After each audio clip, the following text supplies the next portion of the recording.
بسم اللہ الرحمن الرحیم الحمد للہ رب العالمین الحمد للہ کما هو اہل الحمد للہ الذی لا یہتک حجاب ولا یغلق باب ولا يرد سائل ولا يخيب آمل والصلاة والسلام على أشرف الأنبياء والمرسلين وعلى أهل بيته۔ ناظرین، جس آیہ کریمہ کو تلاوت کرنے کا شرف حاصل کیا، اس آیہ کریمہ میں ہمارا پروردگار، ہمارا خالق و رازق، وہ معبود، وہ رحمان و رحیم، وہ گناہوں کا بخشنے والا، وہ خطائیں معاف کرنے والا، وہ فریادیوں کی فریاد سننے والا، وہ سوال کرنے والوں کے سوال سننے والا، وہ دعائیں کرنے والوں کی دعاؤں کو قبول کرنے والا، وہ کہ جس کا دروازہ رحمت و مغفرت بند نہیں ہوتا، وہ کہ جس پہ سوال کرنے والے خالی ہاتھ نہیں پلٹتے، وہ کہ جو اپنے آپ سے امید رکھنے والوں کو نا امید اور مایوس نہیں فرماتا۔ پاک اور منزہ ہے وہ ذات کہ جس کے قبضہ قدرت میں ملک ہے، اور وہ تمام مقدرات پہ قدرت رکھنے والا ہے، وہ ہر چیز پر صاحب قدرت ہے۔ وہ وہی ہے کہ جس نے زندگی اور موت کو پیدا کیا ہے، اور صحیح اعمال وہ ہیں کہ جو اپنی تمام شرائط کے ساتھ کیے جائیں، جو اخلاص کے ساتھ انجام دیے جائیں۔ جو بھی خرچ کیا جائے وہ توہین کے لیے نہ ہو، کسی کی حقارت کے لیے نہ ہو، بلکہ جو بھی خرچ کیا جائے وہ خلوص سے کیا جائے، صاف دل سے پاک نیت کے ساتھ خرچ کیا جائے۔ دیکھیں، اگر عمل اپنی تمام شرائط کے ساتھ انجام دیا جائے تو پھر چاہے دیکھنے میں چھوٹا لگ رہا ہو، چاہے دیکھنے میں کم لگ رہا ہو، لیکن پروردگار اور اولیاء پروردگار کی نظروں میں اس کی کتنی اہمیت ہے، سمجھے اس کو۔ جس وقت شہر نیشاپور، جو ایران کا ایک شہر ہے، وہاں پر اس نیشاپور کے اندر لوگوں نے روپیہ پیسہ جمع کیا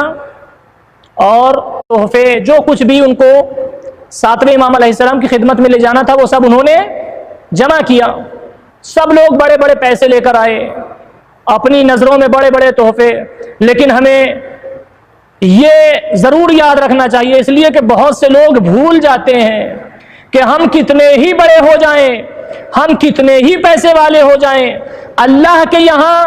اگر خلوص بڑا ہے، اگر نیت بڑی ہے، اگر ارادہ بڑا ہے تو ہی اہمیت ہے عمل کی۔ لہٰذا بڑا پیسہ خرچہ کرنا اچھی بات ہے، لیکن اس میں دکھاوا اور ریاکاری نہ ہو۔ جب سب لوگوں نے بہت بڑے بڑے طور پر پیسے جمع کیے تو ایک خاتون کہ جن کو بی بی معظمہ جناب شتیتا کہا جاتا ہے، جو ایک خمس ہے، واجب ہے، چاہے غریب آدمی ہو چاہے مالدار ہو، ہر انسان پر اگر اس کے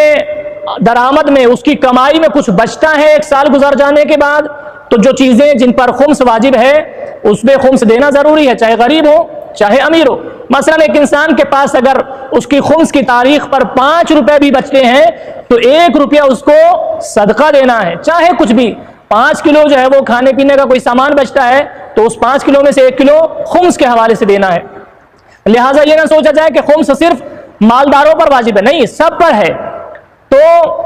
یہ خاتون بھی اپنا ایک درہم لے کر آئی اور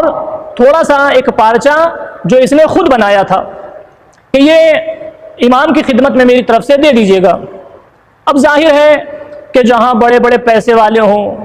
جہاں لاکھوں اور کروڑوں کی بات چل رہی ہو، تو معمولی چیز کو دیکھ کر تو وہ تمسخر کریں گے، وہ مذاق اڑائیں گے کہ ہم تو اتنا بڑا خرچ کرتے ہیں، یہ کیا ایک معمولی۔ لہٰذا آپ دیکھیں تو یہ لوگ جمع کر کے جب لے جانے لگے اور اس خاتون نے کہا کہ یہ بھی امام علیہ السلام کو دے دیجیے گا۔ بہرحال کسی طرح سے ہدیے اور اس رقوم شرعیہ کو لے کر پہنچے امام کی خدمت میں۔ جب امام علیہ السلام کے وہاں پہنچے، اس معظمہ خاتون کا معمولی سا ہدیہ امام نے پہلے لیا، جبکہ اس کو اگر دیکھا جائے تو ظاہری اعتبار سے وہ کوئی قیمتی چیزیں نہیں تھیں، ایک درہم ہے اور ایک معمولی سا پارچہ ہے، لیکن امام علیہ السلام نے اس کو لیا اور اپنے خاص خرچ کے لیے ایک خاص جگہ پر استعمال کرنے کے لیے اس کو محفوظ کرا دیا۔ آپ دیکھیں کہ اس خاتون نے کوئی دولت بہت بڑی تعداد میں نہیں دی تھی، بہت زیادہ کچھ نہیں دیا، لیکن یہ جانتے ہوئے دیا کہ مولا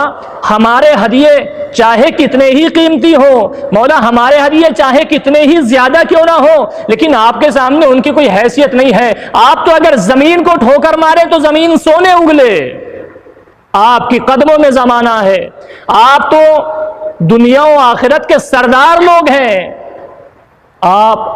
حاکم ہیں، آپ نمائندہ الہی ہیں، آپ کے پروردگار کی اجازت سے کائنات پہ اختیارات ہیں، لہذا اس نے خلوص کے ساتھ دیا۔ امام علیہ السلام نے اس کو رکھا۔ اب سنیں گے کہ اگر خلوص کے ساتھ کچھ خرچ کیا جائے، اگر صاف نیت کے ساتھ عمل انجام دیا جائے تو اس کی کتنی بڑی اہمیت ہے، کتنا بڑا اجر ملتا ہے۔ امام علیہ السلام نے اس کو لیا اور اس کے بعد امام علیہ السلام نے ایک لباس دیا، کہا یہ اس خاتون کے کفن میں استعمال ہوگا، یہ اس کو دے دیجیے گا۔ اور امام علیہ السلام نے بہت سارے ہدیے اور تحفے دیے، اور ان سے بڑی چیز امام علیہ السلام نے جو دی وہ یہ کہ امام علیہ السلام نے کہا کہ جب تم نیشاپور میں جانا تو اس خاتون کو، اس معظمہ کو جا کر میرا سلام کہہ دینا۔ اللہ اکبر، اللہ اکبر۔ عزیزان گرامی، آپ نے سنا، آپ نے غور کیا، غور کریں، سوچیں، امام وقت، امام معصوم، اللہ کا نمائندہ کیا کہہ رہا؟ جا کر اس کو ہمارا سلام کہہ دینا۔ سلام کا مطلب ہوتا ہے کسی کو سلامتی کی دعا دینا۔ ارے جس کو معصوم سلامتی کی دعا دے دے اس کو پھر مشکلیں کہاں سے؟ امام سلامتی کی دعا، عزیزوں، معصوم زبان سے، سچی زبان سے جس کے لیے سلامتی کی دعا نکلے، امام کا سلام۔ کس لیے؟ چونکہ اس نے امام علیہ السلام کے لیے خلوص سے عمل انجام دیا ہے۔ ناظرین کرام، اگر ہم بھی امام زمانہ عجل اللہ فرجہ الشریف، اللہم صلی علی محمد و آل محمد، امام کے لیے کوئی عمل انجام دیں، کچھ خرچ کریں امام کے نام پر، امام کے لیے، تو ہمارا امام بھی ہمیں سلام کہلائے گا۔ ناظرین کرام، آپ دیکھیں کیا کہا امام علیہ السلام نے؟ جا کر اس کو ہمارا سلام کہہ دینا۔ اور اس کے بعد امام علیہ السلام نے فرمایا کہ جا کر اس سے کہنا کہ ہم اس کی نماز جنازہ پڑھانے آئیں گے۔ اللہ اکبر، ایک خلوص سے دیے گئے عمل کی جزا۔ امام علیہ السلام نماز جنازہ پڑھانے آئے، ارے جس کی قبر میں امام خود اتر رہے ہوں، امام نے اپنا ایک خاص لباس اس کے کفن کے لیے دیا ہو،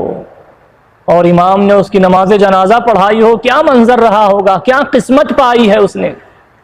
بہرحال اس میں بہت سارے نکات اور بہت ساری باتیں ہیں۔ آپ دیکھیں کہ جب امام علیہ السلام کی رضا کے لیے، امام علیہ السلام کی خوشنودی کے لیے اور واقعاً سچی نیت سے ذرا سا بھی کچھ خرچ کیا جاتا ہے تو امام علیہ السلام اس کو کیا کر دیتے ہیں۔ بی بی شتیتا نہ جانے کتنی اور بہت ساری خاتون وہاں رہتی تھیں، مگر کوئی ان کو سلام نہیں کرتا ہے، کوئی ان کو یاد نہیں کرتا ہے، لیکن بی بی شتیتا ایک وہ بی بی ہے کہ جنہوں نے امام کے لیے ایک عمل انجام دیا، اور امام علیہ السلام کے سلام کے بعد اس بی بی کا مقدر وہاں پہنچ گیا کہ آج دنیا بھر سے لوگ جا کر اس کو سلام کرتے ہیں۔ سمجھ میں آیا کہ اگر اہل بیت کے لیے کوئی عمل انجام دیا جائے تو امام اور اہل بیت اس کو لائق سلام بنا دیتے ہیں، چاہے نیشاپور میں بی بی شتیتا ہو کہ جس کو امام کاظم علیہ السلام نے لائق سلام بنا دیا، اور چاہے کربلا میں حر ہو جن کو امام علیہ السلام نے لائق سلام بنا دیا۔ کیوں؟ چونکہ عمل خلوص سے انجام دیا گیا، اخلاص کے ساتھ انجام دیا گیا۔ عزیزان گرامی قدر،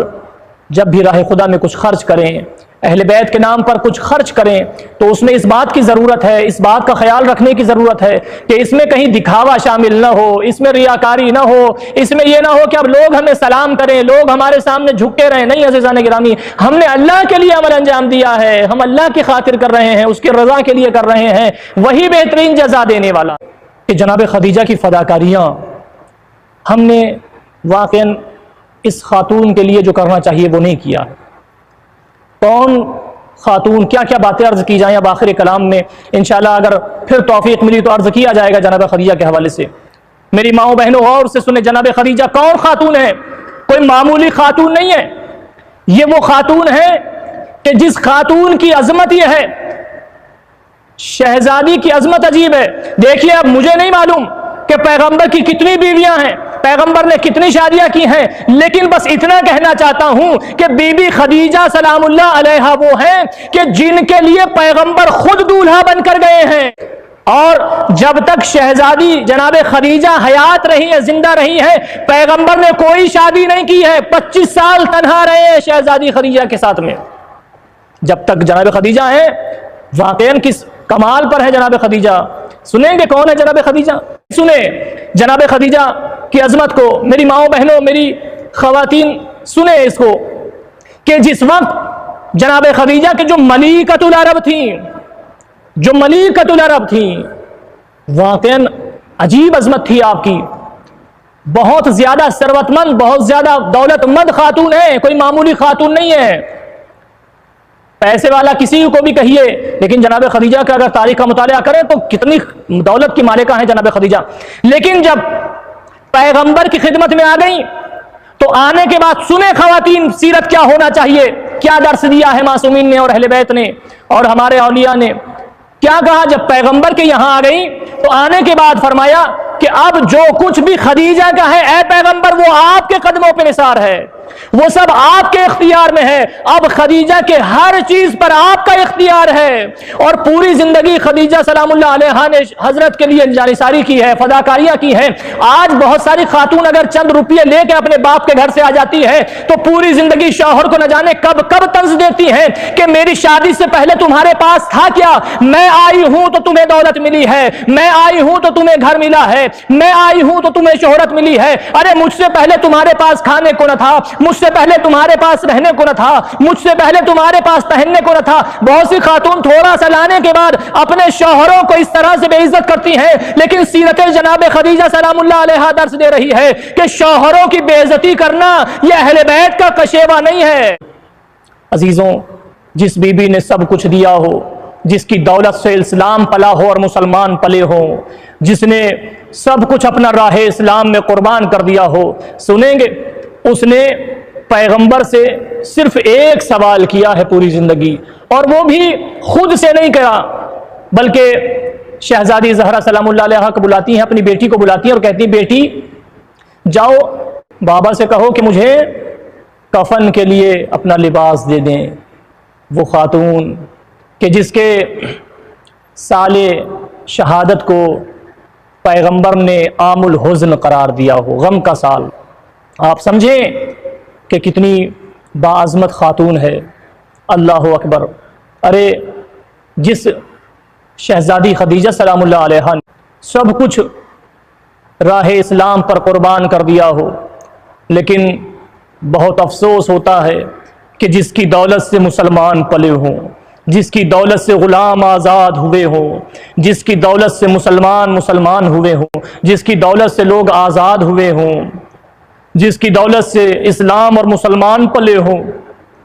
جو ملیکۃ العرب ہے، آئیے اس کی بیٹی کو دیکھتے ہیں جس کی ماں کا مقام یہ ہے کہ پیغمبر نے طرح طرح سے جملے آپ کی تعریف میں فرمائے اور فرمایا کہ لوگ جنت کا دیدار کرنے کے مشتاق رہتے ہیں، لوگ جنت کے لیے شوق رکھتے ہیں اور جنت کا اشتیاق رکھتے ہیں، جنت میں جانے کی آرزو رکھتے ہیں۔ اے خدیجہ تیری وہ ذات ہے کہ جس کا جنت انتظار کرتی ہے، جس کا جنت کو اشتیاق ہے، وہ خاتون۔ ارے اسی شہزادی